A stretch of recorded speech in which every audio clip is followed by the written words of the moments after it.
Программа «Между тем», и я, Дмитрий Аргунов, говорю вам здравствуйте. Недавно на уровне руководства вооруженных сил, министра обороны и начальника Генштаба произошли стремительные переговоры с коллегами из блока НАТО. Были вовлечены военные ведомства Турции, Франции, Великобритании и Соединенных Штатов Америки.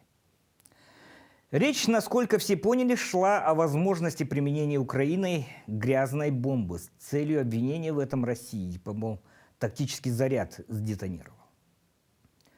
Радиологическое оружие, назовем это правильно. Украина в постсоветском пространстве непосредственно была вовлечена в процессы создания и продажи компонентов радиологического оружия. Это когда радиоактивные материалы при помощи взрыва распространяются на определенной территории, которая потом становится непригодной для проживания. Вспомним Чернобыль.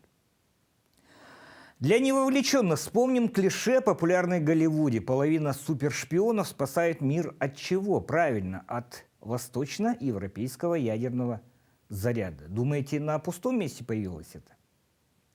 В 2010 году сотрудник Интерпола Айсу Акана сообщил, что только в Восточной Европе служба выявила 50 попыток продать радиоактивные материалы.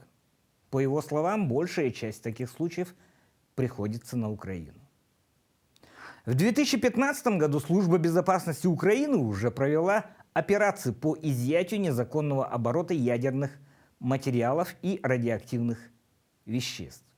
В ходе операции задержали членов преступной группировки, которые пытались сбыть ядерный материал. Считается, что они пытались продать уран-238. Или одна из первых целей ракетных ударов России – Харьковский физико-технический институт. Тоже, думается, неспроста был выбран. Там и шли наработки по радиологическому оружию, судя по заявлению российской делегации в ООН, которая последовала сразу же за контактами руководителей военных ведомств. И сбрасывать опасения России со счетов, думаю, не надо. Увидимся.